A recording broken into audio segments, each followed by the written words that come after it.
My name is Eleanor Brooks.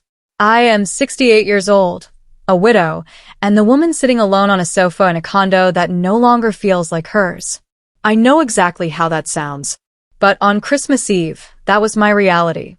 I was still wearing my coat, my purse resting on my lap, the strap twisted around my fingers like I was holding on to something solid. The Christmas lights along the window blinked softly, reflecting off the glass, calm and cheerful in a way that felt almost mocking. From the dining room, I could smell rosemary and butter, hear forks scraping plates, hear laughter rise and fall as if it belonged to someone else's life. I wasn't invited to the table. I hadn't been told to leave either. I had simply been moved aside. Then I heard my brother Thomas's voice near the front door. He had driven all day to be here, and his voice carried that tired sharpness that comes from long roads and longer worries. "Where's my sister?" For a moment, no one answered. I held my breath without realizing it. My son Michael finally spoke. His voice was steady, almost casual. The way people sound when they believe they're being reasonable. "She's out," he said. "Jessica doesn't like having her around." The words didn't register at first. I tilted my head slightly, as if that might rearrange them into something kinder.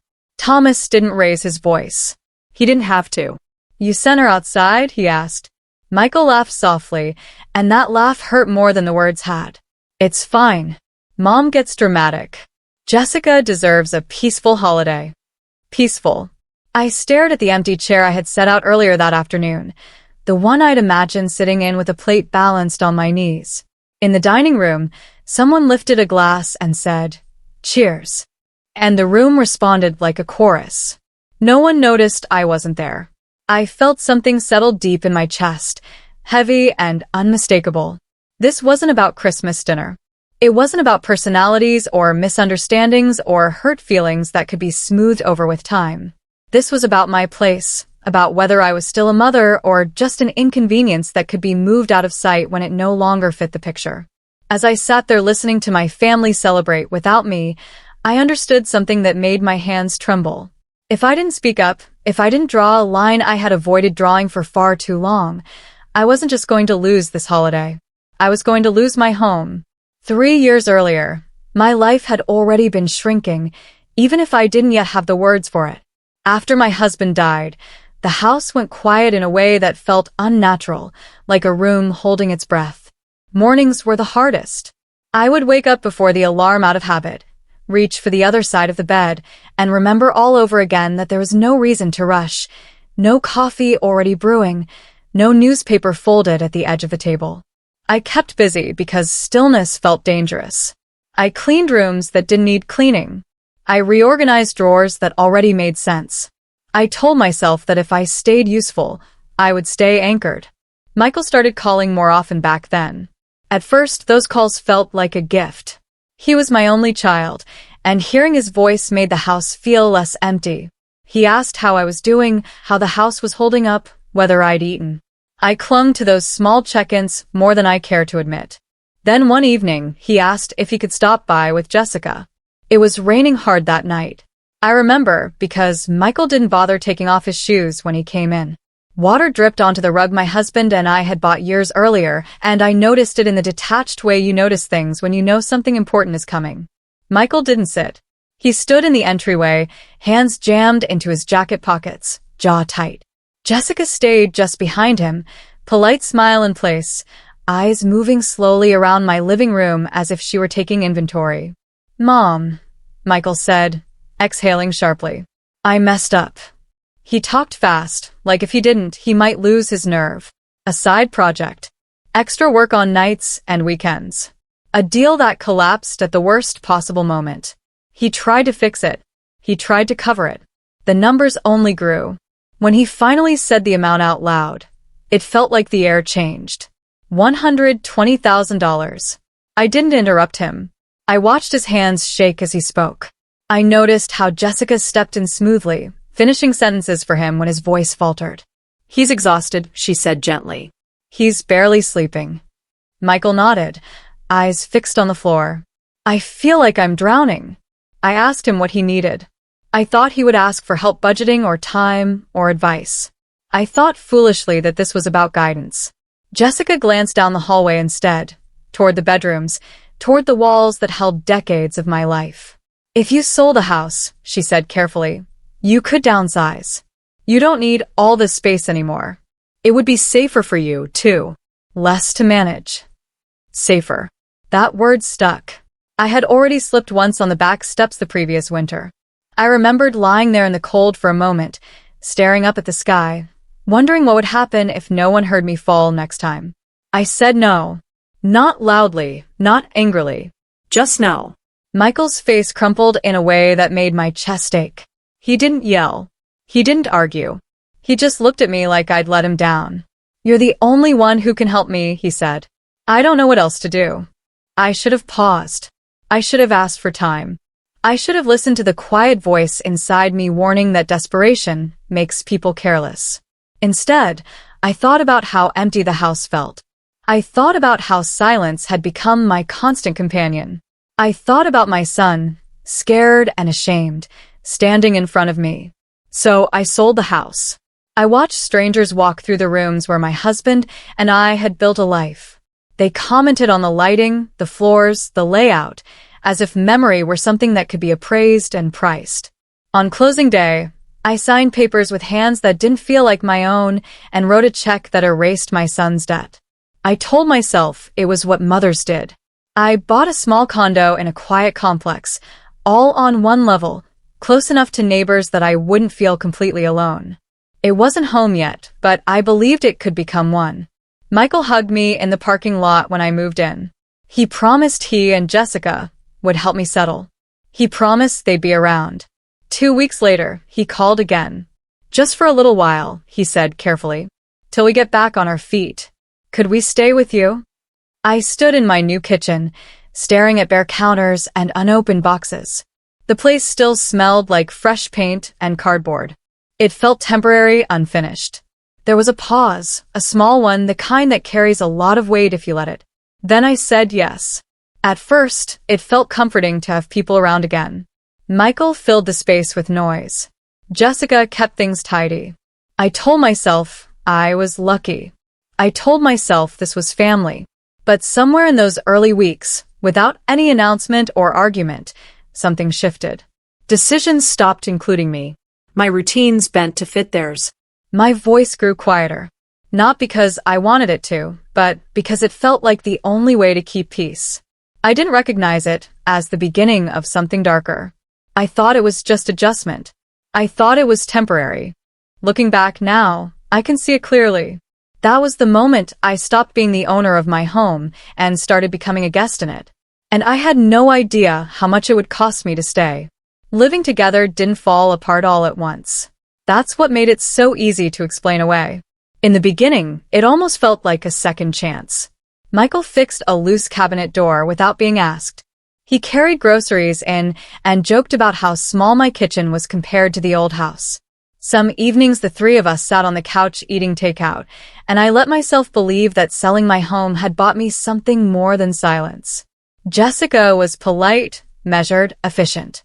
She wiped counters the moment a crumb appeared. She stacked shoes neatly by the door. She spoke in a calm, even voice that made everything she said sound reasonable, even when it wasn't. The first time she moved something, it was easy to ignore. I came into the living room one morning and noticed my husband's photo was gone from the side table. My heart jumped, sharp and sudden. I checked the shelf, the windowsill, the console by the television. Jessica glanced up from her phone. "Oh, I put it in your bedroom," she said. "It's more personal there." I found it on the dresser angled slightly toward the wall. Not hidden, just relocated. As if my grief needed to be contained. I told myself it was nothing. Then the kitchen began to change. Jessica bought matching containers and reorganized my cabinets. She threw out old spices because they looked cluttered. She replaced my dish towels with plain gray ones that matched her taste. Every time I hesitated, Michael would say, "It's fine, Mom. She's just helping." It was never one big thing. It was dozens of small ones. Small enough that complaining would make me sound petty. Small enough that I swallowed it. Then Patricia started coming by. Jessica's mother arrived one afternoon with a grocery bag and the confidence of someone who didn't feel like a guest. I walked in behind her and froze when I saw her sitting at my kitchen table, a cigarette between her fingers. Smoke curled toward the ceiling like a quiet insult. "I'm sorry," I said, because I was raised to soften situations even when I was uncomfortable. "Would you mind not smoking inside?" Patricia took a drag and shrugged. "It's just one." Jessica appeared behind her, coffee mug in hand, perfectly relaxed. "She's just unwinding," she said. "Don't make it a big deal." When Michael came home, I expected him to notice the smell, my expression, the tension in the room. Instead, he looked at Jessica first, then at me. "Mom," he said quietly, "can we not start something today?" That sentence changed everything. After that, Patricia came more often. She left her shoes on my rug. She turned my television up loud. She laughed and called me sensitive when I didn't laugh along. Jessica began inviting people over without asking. A coworker stopping by, a cousin in town. Every knock on the door made the condo feel smaller. They framed it as normal. That was the hardest part. Jessica would say, "We're family," whenever she wanted something. Michael nodded along like family meant my boundaries didn't count. One evening, when Jessica was in the shower, I tried to talk to Michael alone. I sat at the kitchen table with my hands folded, the same way I used to sit when he was a teenager, and I needed him to listen. "This is my home," I said carefully. "I feel like I'm being pushed out." He stared at the wood grain as if it might give him an answer. "You're not being pushed out," he said. "You just don't like change." "I don't like being ignored," I said. And I hated the way my voice shook. When he finally looked up, I didn't see anger. I saw exhaustion, the kind that makes people choose the easiest path instead of the right one. "Jessica's under a lot of pressure," he said. "Can you just make this easier?" Make this easier. It wasn't a request for patience. It was a request for silence. After that conversation, my routines shifted without discussion. I ate later because the kitchen felt occupied. I retreated to my bedroom when Patricia was there. I slept on the sofa just for one night when they had guests because it felt simpler than asking for respect and being told I was overreacting. One night, standing in the hallway, I heard Patricia laugh and say, "She'll adjust. They always do." They. Like I was a type, not a person. I went to bed with a heavy feeling in my chest. Not because I didn't love my son, but because I was starting to understand something painful. Love wasn't protecting me here. And if I kept telling myself this was temporary, I was going to wake up one day and realize I'd been erased without anyone raising their voice. Thanksgiving arrived without asking whether I was ready for it. Jessica was already awake when I came into the kitchen that morning. She moved with purpose, opening cabinets, setting out serving dishes, checking her phone every few minutes as if she were coordinating something larger than a meal. The counter filled up quickly, and I found myself stepping aside more than once to avoid being in the way. "Jessica's family is coming by," Michael said, appearing behind me. "How many?" I asked, keeping my voice neutral. He hesitated, just long enough for me to notice. "A few." A few turned into 12. By late morning, coats were draped over the backs of my chairs. Shoes crowded my entryway, and voices filled every corner of the condo. Patricia arrived first, loud and hungry, sweeping into the kitchen as if she were inspecting it. Jessica greeted her with a kiss and handed her a drink without asking. I introduced myself to people as they came in, smiling until my face felt stiff. I moved between the kitchen and the living room, carrying bowls, checking the oven, refilling glasses. Staying busy felt safer than standing still. When it was time to sit down, something happened without anyone saying a word. The chair at the head of the table, the one my husband used to sit in, was taken by Patricia. Jessica sat beside her, laughing. Michael sat across from them, relaxed, at ease in a way I hadn't seen in months.